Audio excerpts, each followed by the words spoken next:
Hola, gente, ¿qué tal? ¿Cómo estáis? Espero que estéis teniendo un fantástico martes, allá donde estéis. Y bien, y venía pensando si estoy guapo, si no estoy guapo, ¿no? O sea, mis paranoias, claro. Yo estoy también en mi movida, en mi viaje, ¿no? Personal, intrapersonal, transpersonal, cósmico, intraterrenal, en fin, ¿no? Todas las dimensiones que atravesamos cada una de nosotros desde lugares tan dispares como que la realidad es siempre multivalente, ¿no? Es decir, siempre es metafórica o siempre es simbólica. Y venía pensando en esto porque, nada, pues en mis paranoias, ¿no? Por, bueno, me acordaba de esto, ¿no? De hace unos años cuando empecé con todo el rollo este de las redes sociales y así, hace 5 años, 5 años y medio hace 5 años y medio, y me acordaba de... Además, para mí, o sea, todo el tema de las redes sociales siempre me ha hecho mucha pereza. El tema de estar en este juego o en esta exposición, ¿no? Constante y a la vez todo el engrosamiento que se le da, ¿no? a las cuestiones, pues en fin, ¿no? de la apariencia, de la estética, etcétera, ¿no? Y yo que soy hijo, pues de nuestro tiempo y de nuestra cultura, de nuestro mundo, pues esto, ¿no? Me hacía mucha pereza entrar en el rollo este. Y a raíz de la pandemia, pues fue como, venga, pues voy a entrar en el tema, ya que si no, pues me quedaba sin trabajo y en una situación, pues, complicada. Entonces, bueno, y esto, ¿no? Y me acuerdo que en ese entonces, cuando tenía que hacer un vídeo, ahora por ejemplo llevo 2 minutos 20, cuando tenía que hacer un vídeo así como espontáneo y tal, me pasaba quizá 2 o 3 horas, ¿no? Y es que yo soy muy perfeccionista, o sea, soy obstinadamente, obsesivamente perfeccionista. Eh, bueno, en fin, ¿no? O sea, soy muy obsesivo con mis cosas y hasta el punto, pues, de querer siempre, pues, llegar al máximo, al máximo mínimo detalle, ¿no? O sea, todo a la vez, ¿no? Esto es muy geminiano.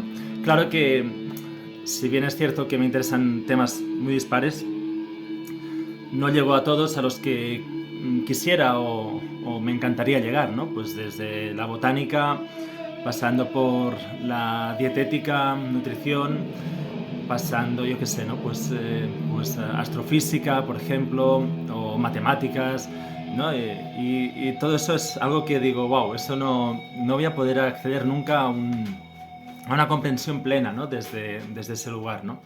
Sentir que de pronto, pues, eres planta, por ejemplo, ¿no? O sea, empatizar y conectar con la planta, sentirla.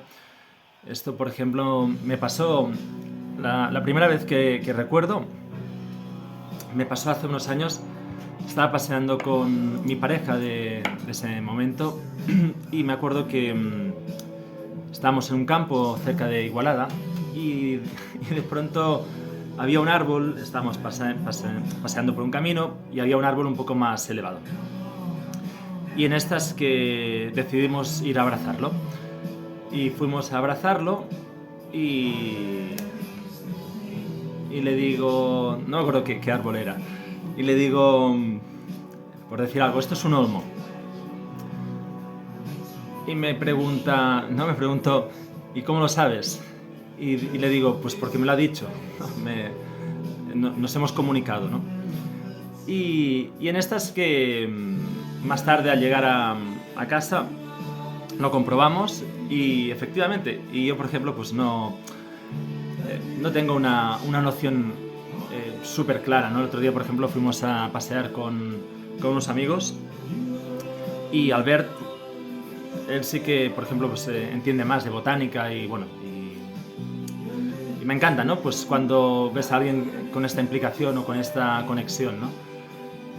En mi caso, pues he ido por otros lados y esto, ¿no? Y en ese momento, cuando estaba haciendo estos vídeos, ¿no? Que tenía que promocionar cosas y demás, me ponía muy nervioso y grababa cualquier pequeño detalle, cualquier pequeña cosa, era como, uff, no, tengo que hacerlo perfecto, ¿no?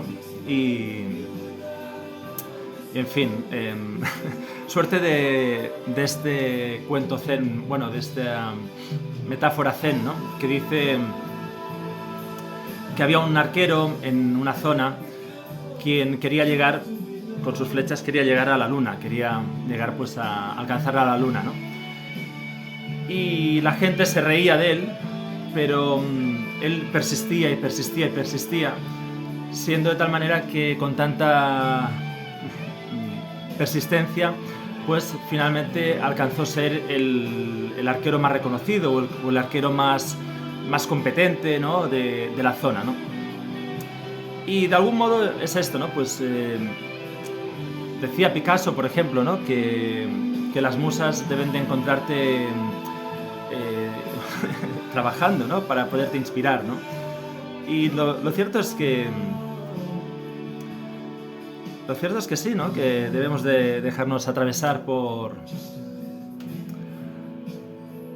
lo transpersonal y lo que de algún modo nos mueve más allá de nuestro pequeño ego y demás, ¿no? Bueno, y todo esto os quería aprovechar también para hablar sobre el mundo sublunar del que habla Aristóteles, ¿no? Me encantaría hablar, bueno, estaba pensando, pues podría hablar sobre Aristóteles y el mundo sublunar, podría hablar sobre Pico della Mirandola y su discurso de la dignidad humana. Pico della Mirandola, que si no recuerdo mal, murió a los 30 años, creo. Y ya en ese entonces, pues esto, ¿no?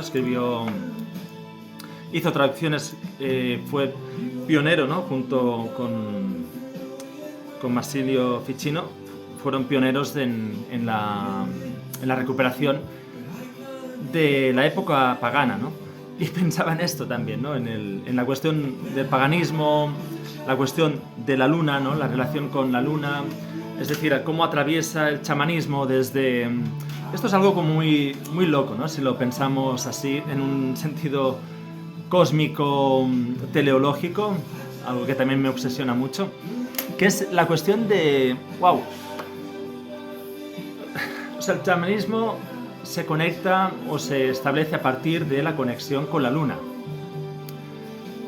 Si a partir del mundo sublunar entramos en lo que es el karma, es decir, por resonancia o por atracción, ¿no? En el momento en el que morimos, cuando se establece el periodo de tránsito, ¿no? El periodo del bardo del que habla el Tíbet, el budismo tibetano, pues si en ese tránsito se van disgregando, ¿no? Pues digamos las distintas partes, pero no partes físicas, sino que son partes psíquicas, ¿no? Para decirlo así, ¿no? Es decir, se establece como una miriada de conexiones espirituales o de conexiones de resonancia, lo podemos decir de muchas formas, ¿no? Y se establece, como digo, pues esta disgregación. De esto también hablaba, por ejemplo, si no recuerdo mal, ¿qué filósofo griego del atomismo? El Demócrito, ¿no? Era Demócrito, si no recuerdo mal, de quien hizo Marx su tesis, precisamente, ¿no? Pues bien, decía esto, ¿no? Entonces, en la disgregación es como que por resonancia van llegando digamos, bueno, vas a lugares o vas a espacio, ¿cómo decirlo, no? Vas a dimensiones, podemos decirlo así, ¿no? Vas a dimensiones en las que se establece como la misma frecuencia, ¿no? Y la cuestión es que, de algún modo, bueno, todo esto sí, evidentemente, si no se hace un trabajo, o sea, bueno, lo podemos decir también de muchos modos, ¿no? Tengamos en cuenta que dentro del Zen se habla del samadhi o del éxtasis o del éxtasis místico, tal como Mircea Eliade, por ejemplo, pues explica, ¿no? en el libro el yoga y Patanjali, si no recuerdo mal. No, pues se produce si produces este estado de meditativo, de plena conexión, ¿no? De poder salir, ¿no? del cuerpo también, ¿no? Pues entonces se dice que en vez de disgregarse todos estos elementos, lo que hacen es unificarse para salir a través de Sahasrara Chakra y de este modo pues reinsertarse o reabsorberse, esta es la palabra, bueno, la traducción que se hace, ¿no? Reabsorberse en el principio divino, ¿no? Y pensaba en esto, entonces, cómo esta conexión entre el chamanismo, ¿no? Y la luna, y cómo va permeando nuestra cultura todavía a día de hoy. Y a la vez, que sería el inconsciente, ¿no? Si hacemos esta relación con el inconsciente, es el inconsciente del que habla también la tradición, ¿no? El inconsciente divino, ¿no? Dios es inconsciente, para decirlo así, o mora en el inconsciente, pero, como digo, pues esto, pues en este tránsito de la conexión entre luna y chamanismo, que va permeando nuestra cultura, por encima se va construyendo la consciencia, es decir, la consciencia como principio solar, como relacionado con el mundo el mundo ultralunar, ¿no? Para decirlo así, o ultrasolar, ¿no? Haciendo como...